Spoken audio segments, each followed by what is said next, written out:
Hello and welcome to the Cheating Death by PowerPoint Slide Makeover of the Month. My name is Laura Foley from lauramfoley.com, and I help people to cheat death by PowerPoint with PowerPoint training and customized presentation design. For this makeover, we'll look at some slides that have a lot of text on them and figure out ways to get rid of it while still having informative slides. This is the first of two slides I was given by a services training specialist at Ultimate Software. The second slide is a continuation of the first. I'll give you a moment to skim it. Time's up. Here's the continuation of slide 1. That's a lot to read, isn't it? Here are the two slides together. The problem with presenting dense blocks of text across multiple slides is that you risk alienating the audience. There are many ways this can happen. If there are fast readers in the audience, they'll get bored as they wait for others to catch up. If there are slow readers, they'll think they missed something important if you advanced the slide before they were finished.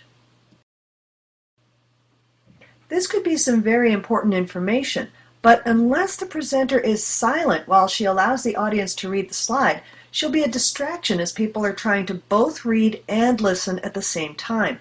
It's not possible for the majority of people to effectively read, listen, and comprehend information simultaneously.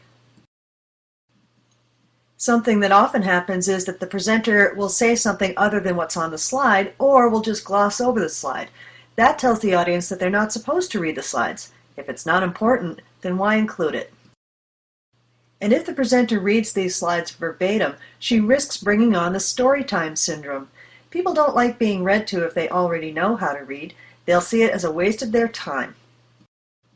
That begs the question, what do we do with all this information? Is it all important? Well, yes and no. The answer is in the speaker notes. Here's what was in the speaker notes for these two slides. Please take a moment to read it. This time I will give you time to read it.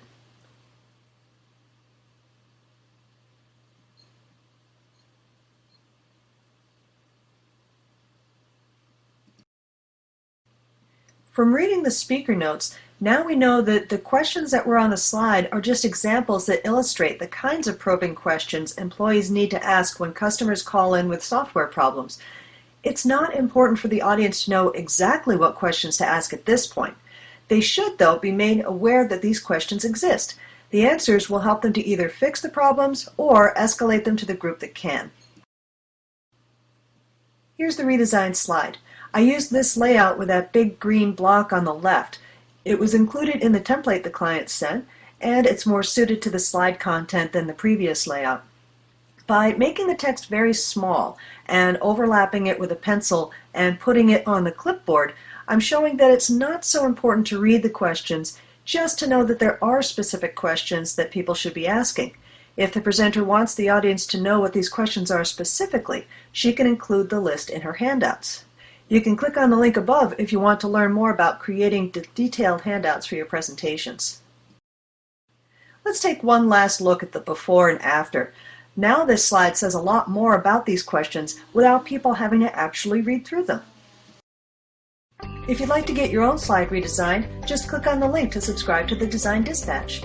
This newsletter about PowerPoint, presentation skills, marketing, and design comes to your inbox on the first Wednesday of every month. And subscribers each receive a free slide makeover. Your slide will be featured in an upcoming Design Dispatch, and you'll receive a PowerPoint file of your new slide to use in any way you like. Click on the customized training and presentation design links to learn more about the services I provide. And you can click on these links to get in touch with me via email, to visit lauramfoley.com, to follow me on Twitter, or to like me on Facebook. Thanks for watching, and I hope I've taught you a new way to cheat death by PowerPoint.